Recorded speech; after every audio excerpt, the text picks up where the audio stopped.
여수에서 발생한 고 홍정훈 군의 사망 사건과 관련해 해경이 선주를 피의자 신분으로 입건했습니다. 국정감사에서는 교육 현장이 노동 사각지대로 전락했다는 비판이 쏟아졌습니다. 국가사적인 순천 나간읍성의 초가집 지붕이 파손된 채 방치되고 있습니다. 주민들은 외부 업체가 수리를 맡으면서 문제가 불거졌다고 주장하고 있습니다. 민주당 대선 후보로 이재명 지사가 최종 결정됐지만 당 내부의 분위기는 오히려 더 혼란스러워졌습니다. 이낙연 후보 측이 당무위원회 소집을 요구한 가운데 원팀 구성까지는 험난한 여정이 예상됩니다. 광양만권의 대기오염 문제와 관련해 기업들의 책임 있는 자세를 촉구하는 목소리가 높아지고 있습니다. 환경단체들이 기업들을 상대로 구체적인 배출가스 저감 계획과 이행 실적을 공개하라고 요구했습니다. 여러분 안녕하십니까? 화요일 밤 여수 MBC 뉴스데스크입니다. 광양 지역에서 외국인 노동자들이 무더기로 코로나19 확진 판정을 받았습니다. 광양시는 밤사이 여수 모 건설 현장에서 일하는 외국인 노동자 7명이 코로나19 확진 판정을 받았다고 밝혔습니다.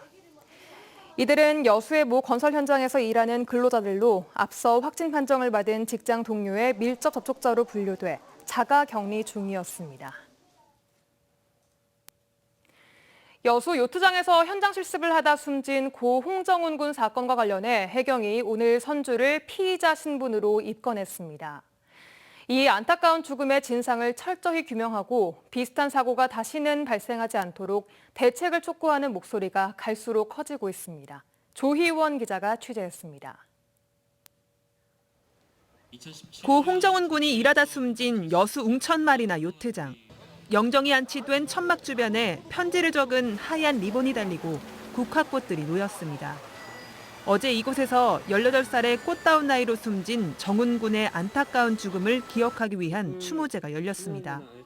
유가족들에 대해서도 서로 소통하고 힘들어하지 않을 수 있도록 정훈이의 부주의가 아니라 선주, 사업주의 잘못이다라고.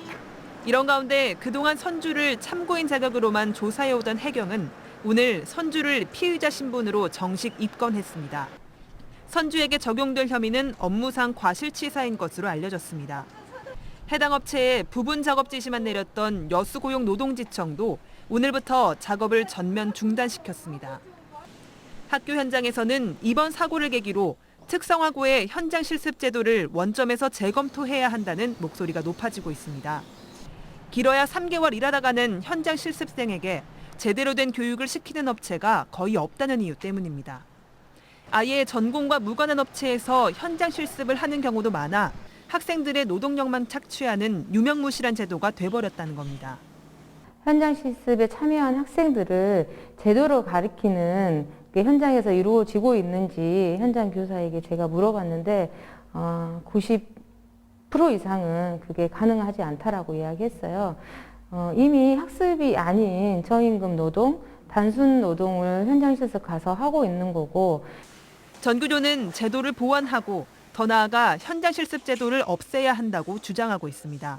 5인 이하로 해가지고 영세한 업체에 가니까 좀 사고 발생 위험이 크고, 제가 생각하는 현장 실습은요, 사실은 폐지가 돼야 되고 학교교육 정상화돼야 되거든요.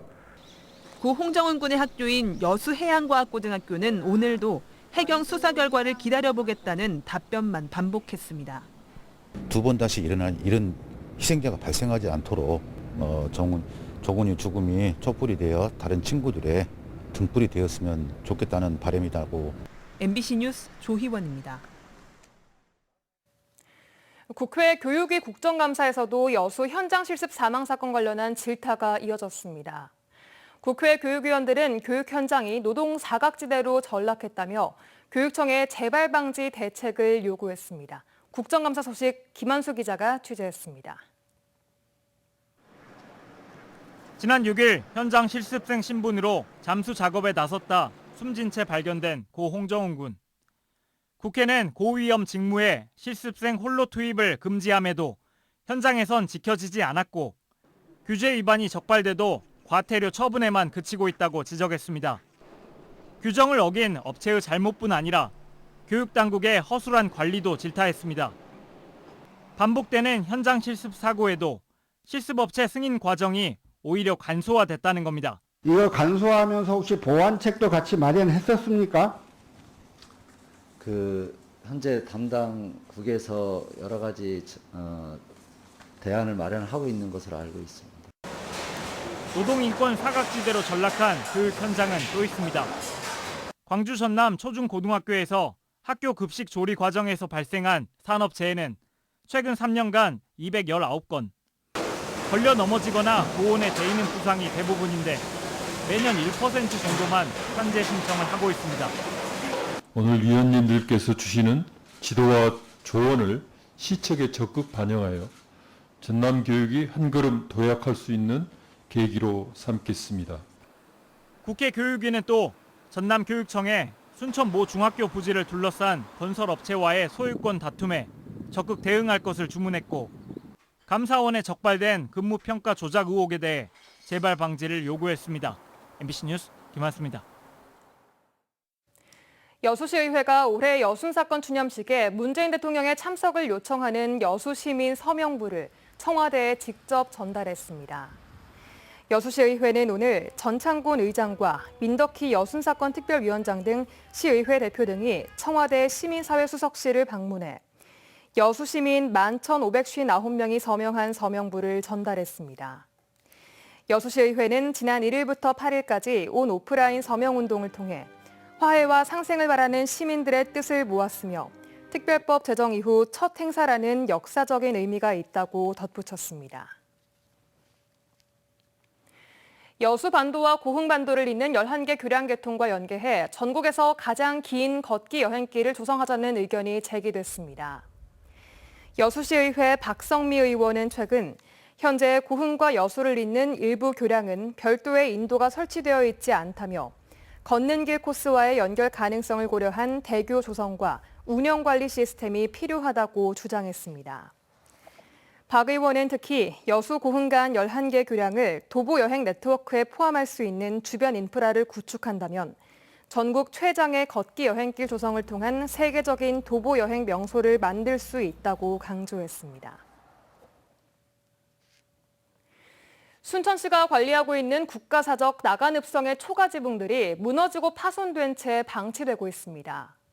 순천시가 지붕을 수리해온 읍성 주민들을 배제하고 외부 업체의 수리를 맡기면서 지붕이 부실하게 관리되고 있다는 주장이 제기되고 있습니다. 강서영 기자가 취재했습니다. 나간읍성의 한 초가집 지붕이 비닐로 뒤덮였습니다. 볏짚 사이로 빗물이 새기 시작했지만 곧바로 수리되지 못하고 임시 조치만 해놓은 겁니다.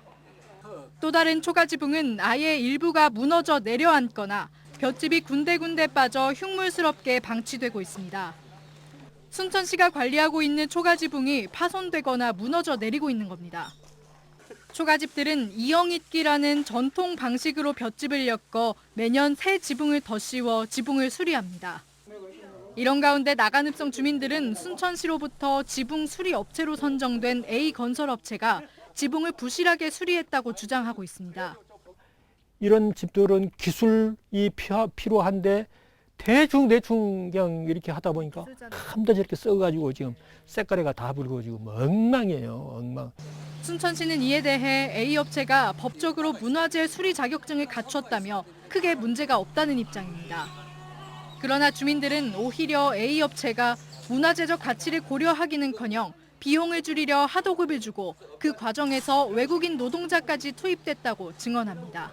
자기가 허가를 따면 하청을 주고 하청 준 사람은 다시 외국인들 노동자 데리고 와가지고 외부에서 온 사람들은 밑에만 이형으로 돌리고 중간은 이형을 안 올리고 집을 이렇게 끼워가지고 새끼로 묶어버리는 거예요. 주민들은 이 같은 문제점을 제시하며 관가도 민가처럼 자신들이 직접 수리하겠다고 수차례 순천시에 요구했지만 법적 문화재 수리 자격증이 없다며 반려된 것으로 알려졌습니다. 그러나 취재 결과 초가지붕을 잇는 전통 기술인 이영잇기는 법적 자격증이 따로 없었습니다. 게다가 순천시가 요구하는 문화재 수리 자격증은 문화재 관련법상 이영잇기 사업을 맡기 위한 의무 요건도 아닌 것으로 드러났습니다. 경험과 책임을 바탕으로 지붕을 수리할 수 있는 주민들을 마다하고 수리업체를 선정한 것에 대해 의문이 제기되는 상황. 순천시는 취재진의 질문에 시 재산의 관리업체를 선정하는 건 시의 권한이라는 답변만 되풀이하고 있습니다. MBC 뉴스 강서영입니다. 오늘 낮 12시 반쯤 광양시 광양읍 덕내리의 한 아파트 공사 현장에 옹벽이 붕괴돼 집안 일부가 도로로 쏟아지는 사고가 발생했습니다. 사고 당시 일대를 지나는 사람이 없어 인명피해는 없었습니다.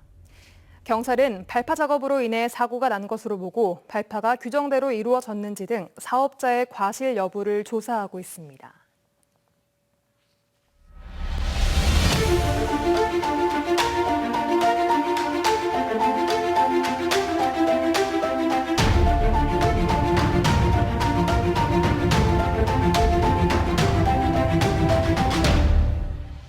여수 MBC AI 내일의 날씨입니다. 내일 전남 지역과 광주는 대체로 흐린 가운데 구름이 많겠습니다.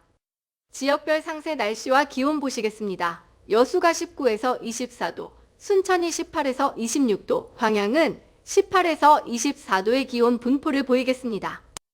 내일 광주는 18에서 27도, 목포는 19에서 26도를 보이겠습니다. 남해 서부 해상은 흐린 날씨를 보이겠습니다. 파도는 앞바다에서 1.5에서 2.5m, 먼바다에서 2에서 4m로 비교적 높게 일겠습니다. 일요일부터는 아침 최저기온이 10도 아래로 떨어져 춥겠습니다. 지금까지 AI 날씨 정보였습니다. 더불어민주당이 대선 후보를 선출했지만 전국은 오히려 안개 속에 빠졌습니다. 이재명 후보 앞에는 원팀 구성과 대장동 의혹 해소 등 해결해야 할 난제들이 버티고 있습니다. 윤근수 기자입니다. 이낙연 전 대표의 승복 선언은 오늘도 나오지 않았습니다. 이 전 대표의 SNS에도 지난 9일 경기도 순회경선 이후 새로운 메시지가 없습니다. 캠프 인사들은 불복은 아니라면서도 승복하지도 않은 채 당무위 소집을 요구하고 있습니다. 그 결과에 이게 과반수를 넘었다 그러면 선복할 거고 이거 문제가 있다면 결선투표 하는 것이고 절차적 민주주의를 지키자 이런 것이죠. 불복이 아니라. 반면 이재명 캠프는 후보 선출을 기정사실화했습니다. 선거 캠프를 해단하며 분열을 경계했고 원팀을 거듭 강조했습니다. 승리의 열망으로 하나 되는 민주당을 만드는 데 앞장서겠습니다. 우리의 분열이 국민의힘 승리의 공식이 되지 않도록 단결의 촉매제가 되겠습니다. 하지만 이낙연 전 대표의 지지자들을 모두 아우르는 원팀 구성이 당장은 쉽지 않아 보입니다. 더 큰 난제는 3차 국민선거인단 투표에 나타난 표심을 어떻게 해석하고 대응하느냐의 문제입니다. 특거리 과반을 넘긴 이재명 후보에게 국민들이 주는 메시지로 받아들일 필요가 있는 것이 더 현명하다고 생각했습니다. 당내 경선 불복 논란과 말끔히 씻기지 않은 국민들의 의심, 검경의 수사와 정권 재창출보다 높은 정권 교체 여론까지 숱한 어려움을 딛고 집권 여당의 대선 후보가 됐지만 이재명 후보에게는 앞으로도 만만치 않은 역경이 예고돼 있습니다. MBC 뉴스 윤근수입니다. 순천 지역 신규 분양 아파트의 우선 공급 대상자 기준을 강화해야 한다는 주장이 나왔습니다.